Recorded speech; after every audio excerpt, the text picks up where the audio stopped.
So Ruben is my child who suffered from RSV. He was born in January 2013 at 24 weeks gestation, 4 months in hospital, discharged a week prior to his due date. And so this time of year, May, June, July, is winter in New Zealand. So obviously extremely conscious of keeping him well, given his difficult start in life. Got through winter really successfully, for spring to come along in September, which was when we experienced our first hospitalisation with Ruben. So one night, about 11 o'clock at night, he started to display very bad wheezing symptoms, like a very, horrible noise that we could hear coming from the bedroom while we were in the lounge. And our first instinct was to call an ambulance. And so we were blue lighted across Auckland City to the nearest emergency department, children's emergency department, and taken in, and he had bronchiolitis. I am a neonatologist, and I am also a mother of triplets that were born prematurely at 33 weeks. All my babies had complications, most of them due to prematurity. They were 7 months old. My 2 boys had only bronchiolitis, and my daughter had pneumonia. My daughter, she had heart surgery, she had abdominal surgery, and she was using oxygen still at 7 months old when she got RSV, so she had pulmonary bronchodysplasia. So none of them were healthy when they got sick. Initially, my 2 boys started with a common flu. They were the first ones to get sick, had a little bit of wheezing with nasal discharge and a little bit of cough and some sneezing, and that was all. I don't even remember they had any fever.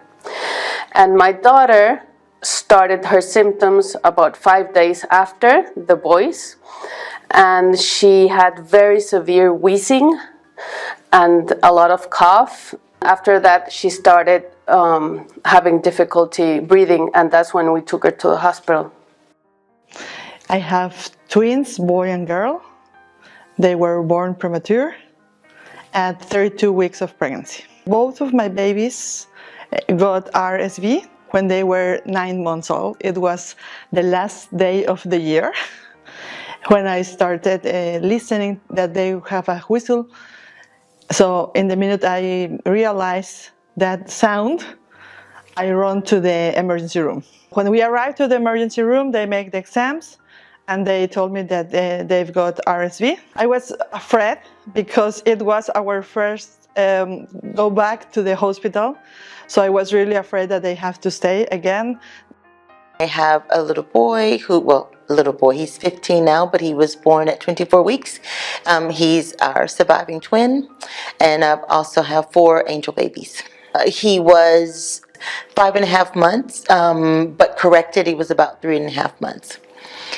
So it was a week outside of his discharge from NICU. My son, he had RP, he had NEC, he had CPD, he had all the menu of NICU complications he had. He never fully recovered. He was never fully breathing normally. Even though they said, oh, I think he is okay to go home for the next day. But inside I knew something's just wrong. Anyway, they discharged him. We were scheduled to go the next day to the retinal surgeon's office. And it was maybe 15 minutes between the main hospital and their office. By the time we got there, my son was blue. The whole time I kept thinking something's not right. We got there and I just remember screaming like something's wrong with my baby. They immediately rushed him back to the hospital. They checked his oxygen levels. It was something like 30, something like crazy low, very low. Immediately connected him to give him more oxygen, and then his color came back. Very scared that he was going to die. because he was not breathing properly. We didn't know what happened because, again, no one mentioned RSV this whole time we'd been in hospital. No one still ever mentioned it. He was admitted to the ward, the children's pediatric unit, and then and only then we were told, oh, he has RSV.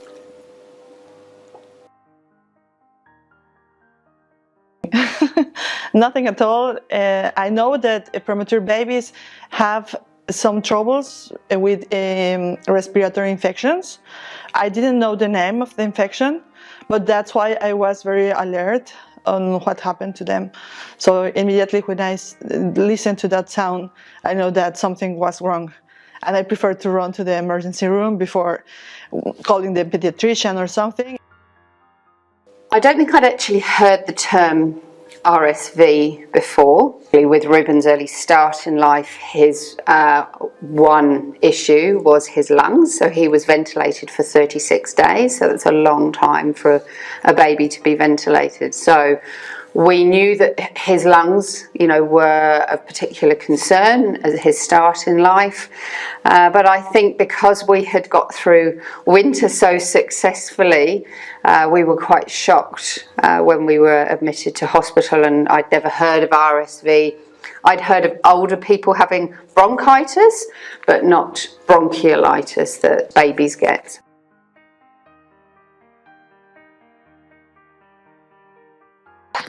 He's 15. He's still my baby, but he's 15, almost 16, and he has asthma that gets really bad during the winter months. At the moment, he's doing well. We just always have to be very careful during winter months, and particularly now with COVID, we had to be even extra careful. The boy remained with the whistle when he was breathing, like for 5 years. That it really bothers me a lot and make me afraid of some things, because every time that the house was in silence, I was listening him breathing. And when he got like 8 years, he developed asthma. Both of them are 15 years now. They are doing great, but the boy has these respiratory problems.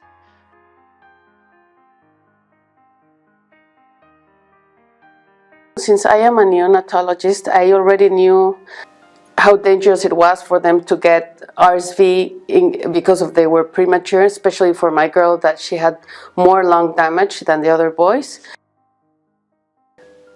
I think I would have liked to have known what RSV was, what the signs were to look for. I wish I'd just known what it was, because I remember being in the NICU for almost 6 months, and we were given almost every day a list of things that could go wrong, and it wasn't mentioned. But I think for us, just knowing what it is, because we're a family, we're much rather know, even if it's bad news, we'd much rather know what it is, and then you can sort of mentally prepare, or at least some kind of way be aware of it. And for us, not knowing what it was quite scary, and it didn't have to be. So I think one of the things I would really like healthcare professionals, and especially neonatologists, to change is to A, increase their awareness of it, B, understand the risks that all babies, but particularly micro preemies, have, and really provide that information beforehand.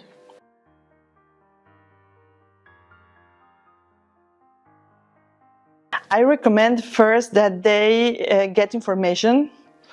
I think is the key. I realize that many pediatricians try to say to parents that have preemie babies when they are discharged that they can do a normal life. But they have to know that for parents of preemie babies, normal is not normal. It's not like other full-term babies that they can go outside and go to parties or something else, that they have to be careful about the changes of weather, avoiding crowded places especially. Trust your instinct, trust your gut, trust your instinct. Even if you don't know what it is, something is wrong. And then I think the other thing is to ask questions and to advocate for your child. Even if it's just to say, something is wrong, I need to know what's happening. Let's try to figure this out together. RSV is, like the name says, a respiratory virus. So it affects the respiratory tract, so the lungs and the upper airways. It's a virus that causes, let's say, usually a common cold, also in small infants. But it can become worse, and babies, instead of just getting a running nose and some coughing, they can become very sick, and sometimes so sick that they have to be hospitalized. RSV, respiratory syncytial virus, is a very common virus, and most of people, when they get infected by it, they have a common cold, let's say. But some people, some population, may have a very severe problem caused by RSV. Parents should be informed about RSV because RSV could be a serious risk for several babies, like preterm babies or babies with pre-existing lung or heart diseases, or also babies with immune problems.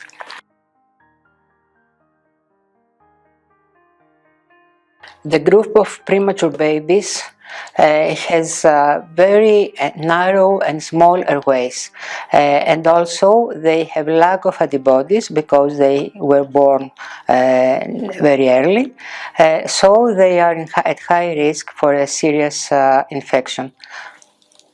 If they get RSV, then there is a risk to have bronchiolitis or pneumonia, and some of them may be in need of hospitalization or even in need of support for breathing. Yeah, there are several differences between preterm lungs and term infants, but especially relevant for the risk for respiratory syncytial virus is that the airways are smaller. So that's also why even term infants that are young, so in the first few months of life, but especially preterm infants, because they have even smaller lungs, are at higher risk. So it's the airways, especially the terminal airways, so the very small airways, they are even smaller in these preterm infants and in young infants in general. So, and because RSV especially affects these very small airways, if they are even smaller already to start with, they are more affected and they can be obstructed easier.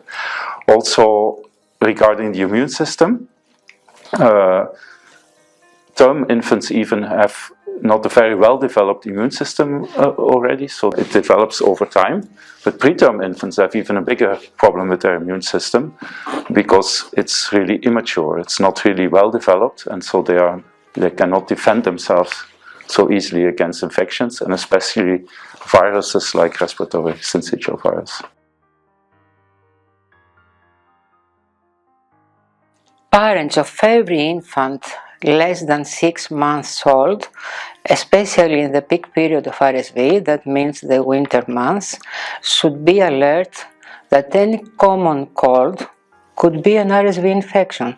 So they should watch the baby, and if the baby has difficulty breathing or low energy or does not react as usually, the baby does not eat or drink enough amounts, then they should be alert that it could be an RSV infection.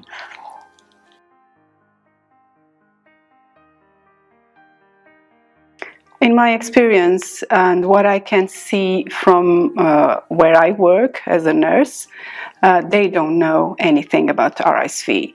And when we present them the diagnosis, well, they go to the intensive care because short of breathing, because the baby is not breathing and the baby sometimes need ventilation or mechanical support to breathe. And they just ask us, what is that? And we have to explain them what is this virus, and it's just not a common cold or a flu from the adults. It's something that specifically infects babies and infants.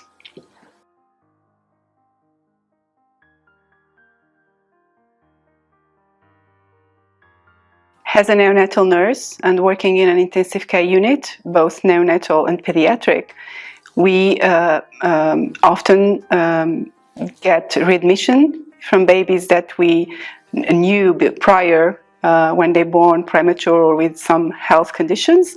And after several days or weeks or months, they get a readmission in the pediatric intensive care unit because they have respiratory symptoms, and then we discover that they are infected with RSV.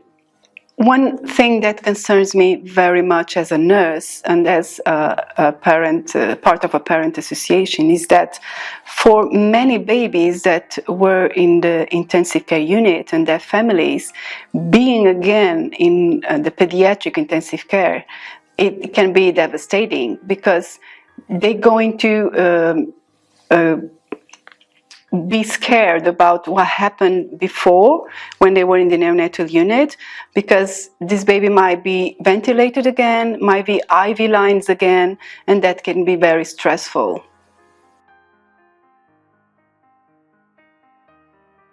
In our pediatric intensive care unit, we allow parents to be 24/7. So that is an important way to support them, especially when these babies, we know them from previous admission when they were premature or had lung or heart problem, and they are readmitted with such a disease, with the RSV infection. We try to involve them in the care, although this second situation can be very stressful and they are afraid of the baby, of what is going to happen. We have psychological support in the unit. We try to involve them in decisions, and we tell them always that we don't have treatment for the RSV, but we can control some of the symptoms. We can bring comfort to the baby and support to them. First of all, doctors must inform all parents with newborn babies about RSV, and people should be aware from the very beginning of their baby's life, especially parents with premature babies or ill babies. So to inform parents and also to tell them that just simple practices like keeping our hands clean or keeping away the members of the family with cold symptoms. So easy things that now with COVID also became part of our life are the best that parents can do, and the practitioners, the doctors and all the health professionals should advise these measures.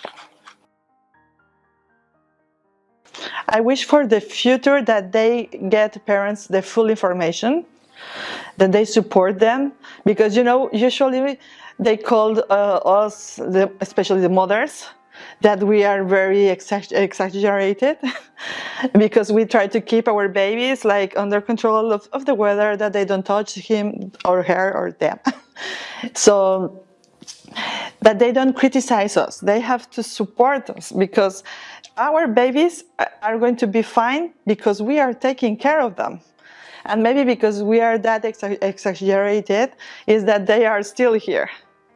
So that instead of criticizing, support and give us this information, full information. I think it's the key. From my point of view, the best is the prevention for every treatment.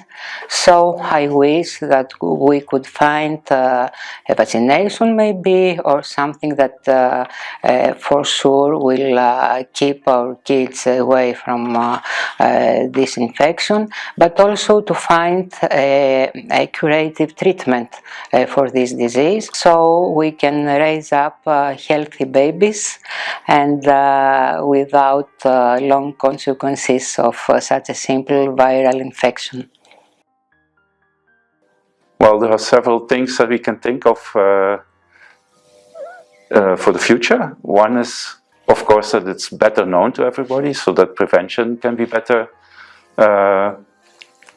done. if there is awareness from everybody, both for healthcare professionals and from parents and all other stakeholders, let's say, prevention will be better in general. But of course, what you really hope for is that there will be some kind of vaccination or strategy that really can prevent or give prophylaxis to the virus so that nobody will get it anymore, and eventually that we get it out of the world.